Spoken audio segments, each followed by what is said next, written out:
Imagine this, if you will, the kind of scene that plays out in those late-night thriller movies where the hero's world flips upside down in an instant.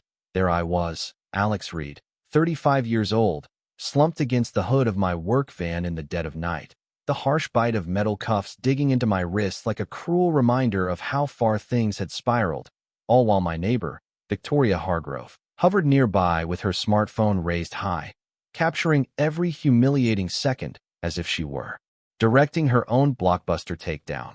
The flashing lights from 4 police cruisers painting our quiet cul-de-sac in erratic blues and reds, turning what should have been a peaceful end to a grueling day into a full-blown spectacle that had the whole Sunnyvale Meadows neighborhood peeking through their curtains, whispering in shock, their faces illuminated by the strobing chaos that shattered the suburban calm we'd all fought so hard to maintain after long days of honest toil. I'd just dragged myself home after a brutal 15-hour shift under the relentless Tempe sun, where the mercury had spiked to 120 degrees, sweating through every layer as I fixed a family's failing cooling system during one of those brutal Arizona heat waves that make you question why anyone lives here. My van's engine still ticking hot, the AC blasting uselessly into the empty cab because I'd barely had time to kill the ignition before the officers swarmed in. And there she stood, Victoria, her face twisted in this triumphant glee that bordered on manic, thrusting a stack of what looked like official documents at the lead deputy, ranting about how I was some deadbeat criminal drowning in thousands of dollars of unpaid Sunnyvale Homeowners Association dues and fines, her voice piercing the night air like nails on a chalkboard, insisting that justice was finally being served on the likes of me, all while ignoring the glaring truth that these papers were her own undoing, a mirror to her financial ruin that she'd weaponized in a desperate bid to deflect her shame. The irony hit me harder than the desert heat ever could, because as I strained to glimpse those papers under the glare of flashlights, every single one bore her name, Victoria Hargrove, stamped right there in bold letters, her own neglected bills and violations that she'd somehow twisted into ammunition against me. And in that moment, with the scent of scorched pavement and my own exhaustion hanging heavy, I couldn't help but wonder, deep down in that quiet rage building inside, what kind of twisted soul would go this far, dragging innocent people into her web of deceit just to mask her own failures, destroying the fragile bonds of community that families like mine clung to after heartbreaks like my divorce, where I'd lost not just a partner, but the dream of stability for any future I might build. But more than that, I found myself thinking about you, the viewer, sitting there watching this unfold. What would you do if your own neighbor tried to erase you over their own mess? Let me know in the comments, and tell me where you're tuning in from. Because this tale of revenge, oh man, it spirals into something you won't believe. But to really feel the weight of it, I need to pull you back, rewind the clock, show you how this nightmare ignited from the smallest spark, how one woman's bitterness poisoned the well we all drank from. Call me Alex Reed, a guy who spent his life battling the elements as an HVAC specialist in the furnace that is Arizona summers, where fixing air conditioners isn't just a job. It's often the difference between comfort and catastrophe for families sweltering in the heat, shielding vulnerable kids and elders from the merciless sun that claims lives every year. And after my messy divorce, the kind that leaves you scraping the bottom of your savings while your ex walks away with the nicer half of everything, including the emotional toll on our shared memories. I managed to piece together enough for a down payment on this unassuming split-level home in Sunnyvale Meadows, just on the outskirts of Scottsdale. Nothing extravagant, mind you, just your typical 90s development with faded adobe walls, xeriscaped yards that crunch underfoot like forgotten promises, and residents who measure thrills by the latest potluck flavor at the community grill out, a place where I hoped to rebuild, to create a sanctuary away from the courtroom battles that had stripped me bare. The Sunnyvale Homeowners Association popped up back in 2019, mostly to prevent folks from letting their properties slide into disarray. But then came our antagonist, Victoria Hargrove, pushing 60, who'd relocated from some upscale enclave in Paradise Valley about 7 months after I settled in. Rumors swirling that her spouse's luxury goods venture had imploded spectacularly, forcing them into what she obviously viewed as beneath her station. And picture her if you can, this impeccably styled, platinum pixie cut that screamed high maintenance, oversized shades that could double as radar dishes, though I'd wager they were clever fakes. And this constant sneer, as if the world owed her an apology, especially us blue-collar types who dared to exist nearby. Her gleaming black BMW sedan purring in the driveway like a statement of faded glory, all while I rumbled around in my battered gray Dodge service truck, tools clanging with every bump, a symphony of honest labor that must have grated on her nerves, reminding her perhaps of the life she'd lost, the privileges slipping through her fingers like sand in the desert wind. That first clash came like a storm cloud on a clear day. I'd pulled an all-nighter repairing a unit for a family on the verge of heat stroke, because in this state, a busted AC can turn deadly fast, especially for the little ones or the elderly who rely on us tradespeople as unsung heroes. And I eased my truck into my driveway as usual, collapsing into bed with the taste of Freon still on my tongue, only to wake to a crisp citation slapped under my wiper blade, fluttering in the dry breeze like an unwelcome guest, demanding $100 for unauthorized commercial vehicle parking, complete with polished letterhead and legalese designed to intimidate.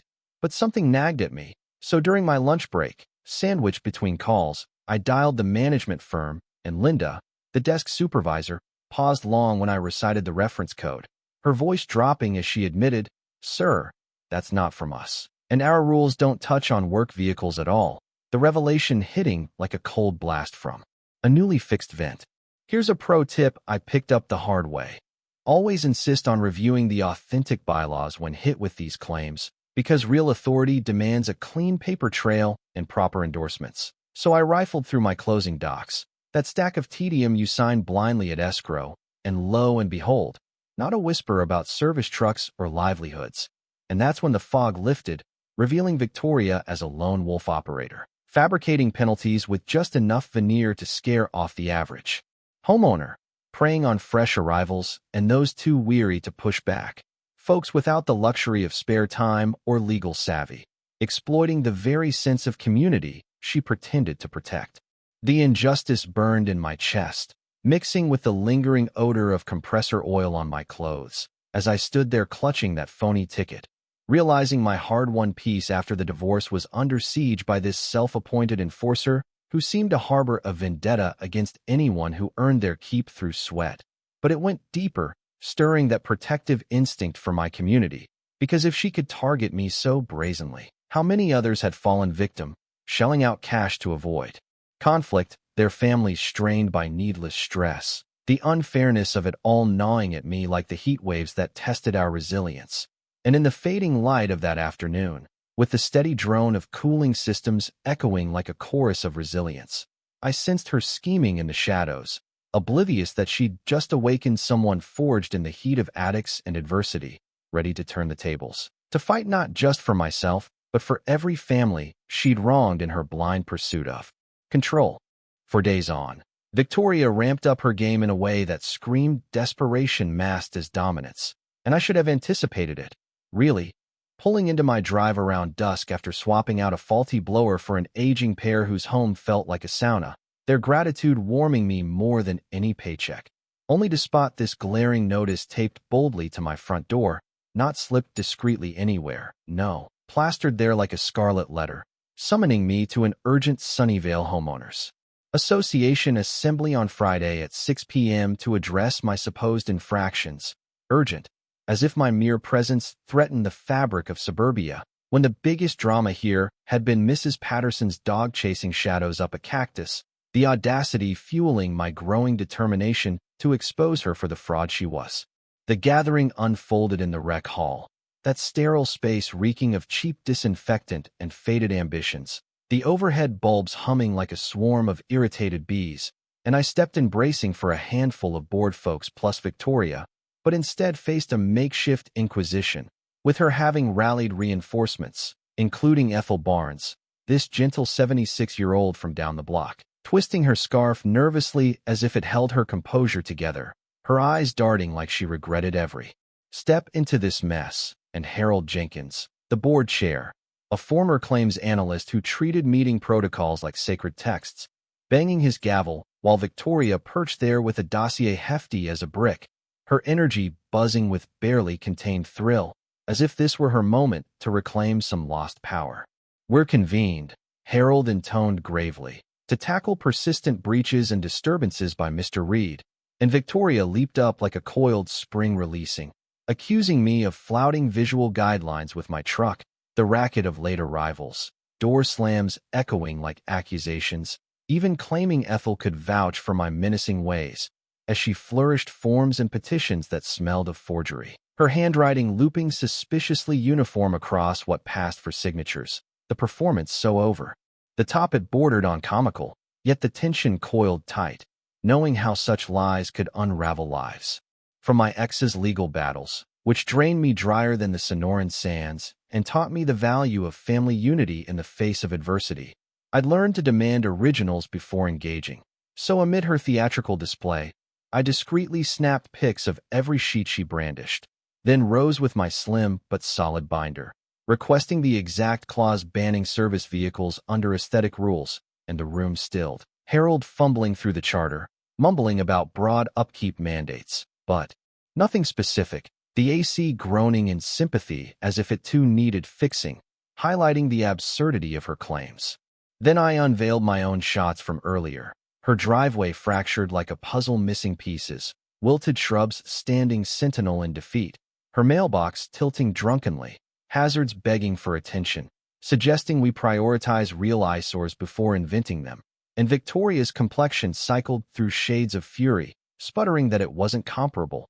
This was about my hostility, but Harold cut in, dawning realization etching his face, questioning her proof of actual violations, and that's when Ethel cracked the facade wide open, admitting under pressure she'd endorsed whatever Victoria pushed, fearing her wrath. But truthfully, I'd always been courteous, and she suspected it stemmed from disdain for manual laborers. The chill in the air sharpening as truth surfaced, the betrayal stinging for those like Ethel who'd trusted her neighborly facade. The session dissolved into chaos quicker than ice in July, Harold adjourning amid murmurs. But Victoria revealed her venom by proposing a $30 ongoing surveillance levy on my lot until proven compliant. Petty extortion that ignited my resolve, a direct assault on my ability to provide for any family I might one day have again. And as I trudged to my truck, the night scented with mesquite and mop residue, Ethel approached gravel crunching, apologizing for the mess, confiding Victoria's bias against tradespeople, solidifying my suspicion this feud was far from over, her arsenal expanding, the injustice fueling a fire that would burn brighter with each escalation.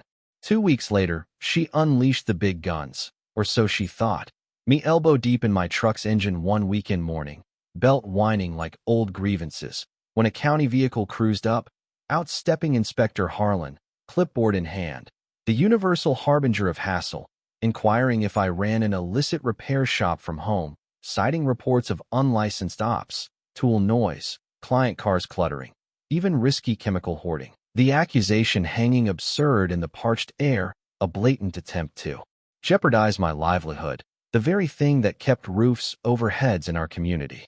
Confusion morphed to clarity as I detailed my setup. One truck, no clients on site, 0 hazards, and Harlan toured, his skepticism mounting at the void of evidence. Bureaucrats loathing frivolous chases, and upon hearing of Victoria's prior fakes, he snapped shut his board, warning that bogus filings were misdemeanors, wasting public funds, planting the seed of official scrutiny against her. A small victory that tasted sweet amid the bitterness. That sparked my counteroffensive, channeling divorce-honed diligence into neighborhood canvassing, camera-ready, uncovering tales that painted a portrait of systemic abuse. Sarah Klein fined $200 for harmless garden veggies that fed her kids. Tom Whitaker dinged $250 for a routine door swap that improved his home's safety. And crucially, Maria Lopez, a solo parent, who'd coughed up $100 via check to a dubious LLC at a P.O. box tied to V. Hargrove, transforming harassment into felony fraud. The winds whipping fronds like applause for the revelation, her scheme preying on the vulnerable like Maria, who balanced work and motherhood with grace under fire. A threatening text pinged, warning of employer alerts if I didn't cease. And from her window, a flicker betrayed her surveillance, handing me more ammo.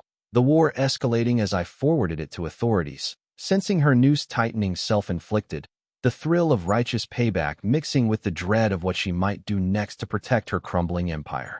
Monday dawned with cruisers blocking my path. Officer Ramirez leading, summoning me for threats I'd allegedly hurled at Victoria the prior eve, when I'd been miles away on a logged install, GPS and signatures my ironclad shield, and downtown. In that stale interrogation room buzzing with fluorescence, I laid bare the saga, Ramirez shifting from skeptic to ally, noting her pattern of false alarms, no charges sticking, but the tide turning, a beacon for those she'd isolated. Back home, Sarah convened us, Tom's ledger exposing $4,100 in attempted scams across 16 homes, Maria's check tracing to Victoria's shell firm, elevating to mail and wire fraud, another menace text sealing witness tampering, and Detective Carlos Vargas from Economic Crimes looped in, praising our dossier, the sunset gilding my table as I sorted proof. Irony thick that her overreach built her downfall, the collective relief palpable as families banded together against the injustice. Wednesday in Vargas's office, amid stale brew and mounting files, Tom unveiled his audit trove, tracing $3,800 pilfered locally, but Vargas dropped the hammer.